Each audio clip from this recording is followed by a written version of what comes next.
Hi friends, today recipe fish grill. நான் இன்னைக்கு வந்து ஃபிஷ் கடைக்கு போயிருந்தோம். ஸோ அங்கே வந்து ஃப்ரெஷ்ஷாக இருந்துச்சு. ஸோ அதனால் grill பண்ணலாம் அப்படின்ட்டு ஒரு பிளான் பண்ணியிருந்தோம். ஸோ இந்த ஃபிஷ் வந்து பேர் பார்த்தீங்கன்னா ஃபர்ஸ் அப்படின்ற ஒரு ஃபிஷ்ஷு தான். இது வந்து அரபிக் ஃபிஷ்ஷு. ஸோ நம்ம ஊரில் வந்து இது வந்து என்ன மீனுன்னு சொல்லுவாங்கன்னு தெரியல. உங்களுக்கு தெரிஞ்சால் நீங்கள் கமெண்ட்ஸில் இது என்ன மீனுன்றதை சொல்லுங்கள். ஸோ நான் அங்கேயே இந்த மாதிரி க்ளீன் பண்ணி வாங்கிட்டேன். இப்போ வாஷ் பண்ணி இப்போ இதுக்கு வந்து நம்ம வந்து மசாலா வந்து தடவிக்கலாம். ஸோ மசாலா என்னென்ன அப்படின்னு பார்த்தீங்கன்னா, கொத்தமல்லியை நல்லா ஃபைனாக சாப் பண்ணி வச்சுருக்கேன்.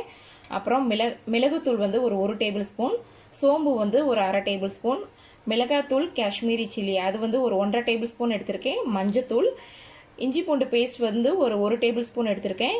இது வந்து ஃபிஷ் கிரில் பண்ணுறதுக்குன்னே ஒரு மசாலா இருக்குது. ஸோ நான் அதுதான் கொஞ்சம் ஆட் பண்ணியிருக்கேன். ஸோ அது வந்து ஒரு 1/2 டேபிள் ஸ்பூன் எடுத்திருக்கேன். இப்போ வந்து இந்த இதில் மசாலாலையுமே உப்பு இருக்கும். ஸோ நம்ம வந்து லைட்டாக கொஞ்சம் உப்பு சேர்த்துக்கலாம். ஃபஸ்ட்டு வந்து இந்த மசாலாவை எல்லாத்தையுமே நல்லா மிக்ஸ் பண்ணிக்கிடுவோம். இப்போ இதுக்கு தேவையான அளவு உப்பு சேர்த்துக்கங்க. சேர்த்துட்டு இதில் ஒரு பாதி லெமன் எடுத்து வச்சுருக்கேன். ஸோ லெமனையும் இதோட புழிஞ்சிக்கலாம்.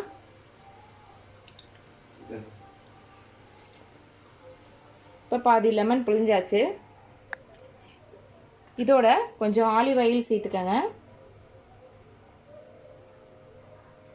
ஆலிவ் ஆயில் வந்து ஒரு டேபிள் ஸ்பூன் சேர்த்துக்கங்க. ஸோ இப்போ இது எல்லாத்தையுமே நல்லா மிக்ஸ் பண்ணி விட்டுக்கிடுவோம். இப்போ ஆலிவ் ஆயில் வந்து நான் வந்து ஒரு 3 டேபிள் ஸ்பூன் அளவு சேர்த்துக்கிட்டேன். ஸோ இதை எல்லாத்தையுமே நல்லா மிக்ஸ் பண்ணியாச்சு. இப்போ வந்து நம்ம மீன் மேலே அப்ளை பண்ணிக்கலாம். கீழே இந்த மாதிரி ஃபாயில் போட்டுக்கோங்க. ஸோ ஃபாயிலுக்கு மேலே தான் வைக்க போகிறோம். ஸோ எல்லா பக்கமும் வர்றது மாதிரி மசாலாவை அப்ளை பண்ணிக்கோங்க. இப்போ வெளியில் அப்ளை பண்ணியாச்சு. இப்போ வந்து உள்ளே அப்ளை பண்ணிக்கிடுவோம். உள்ளே அப்ளை பண்ணுறதுக்கு முன்னாடி இந்த பக்கமும் நம்ம வந்து அப்ளை பண்ணிக்கலாம். இப்போ வெளியில் 2 பக்கம் அப்ளை பண்ணியாச்சு. இப்போ வந்து நம்ம உள் பக்கம் வந்து அப்ளை பண்ணிக்கலாம்.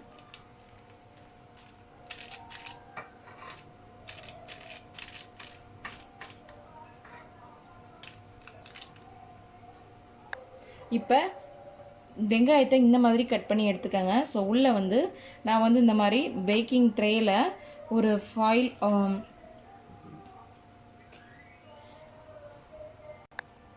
பேக்கிங் பேப்பர் கீழே விரித்து கொஞ்சம் ஆயில் அப்ளை பண்ணிக்கோங்க. அப்ளை பண்ணிவிட்டு இப்போ இதுக்கு மேலே நம்ம வந்து இந்த மாதிரி கட் பண்ணி வெங்காயத்தை இப்படி வச்சுக்கலாம். உங்களுக்கு எவ்வளோ தேவையோ அவ்வளோ வச்சுக்கோங்க.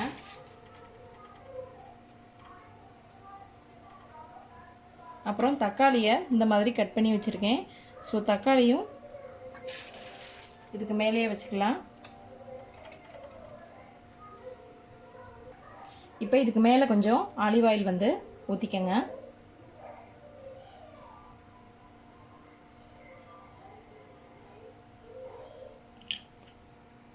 இப்போ இதுக்கு மேலே நான் வந்து ஸ்வீட் லெமன் கொஞ்சம் ஒரு 2 பீஸ் வச்சுருக்கேன். இப்போ வந்து அவனை வந்து ப்ரீ ஹீட் பண்ணிடலாம் ஒரு 10 நிமிஷத்துக்கு.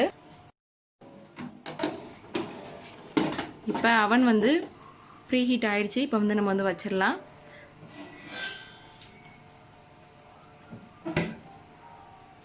நான் வந்து 200 டிகிரியில் 20 மினிட்ஸ் வச்சுருக்கேன்.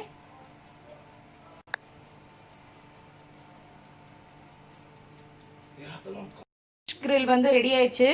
கிட்டத்தட்ட எனக்கு வந்து ஒரு 40 மினிட்ஸ் வந்து ஆச்சு. ரொம்பவே பர்ஃபெக்டாக வந்திருக்கு. அதே மாதிரி அதோடைய ஃப்ளேவர்லாம் பயங்கர சூப்பராக வந்திருக்கு. கண்டிப்பாக ட்ரை பண்ணி பாருங்கள். ட்ரை பண்ணி பார்த்துட்டு கமெண்ட்ஸில் எப்படி வந்ததுன்றதை சொல்லுங்கள். இந்த வீடியோ உங்களுக்கு பிடிச்சிருந்துச்சுன்னா லைக் பண்ணுங்கள், ஷேர் பண்ணுங்கள், கமெண்ட் பண்ணுங்கள். மறக்காமல் சப்ஸ்கிரைப் பண்ணுங்கள். தேங்க்யூ.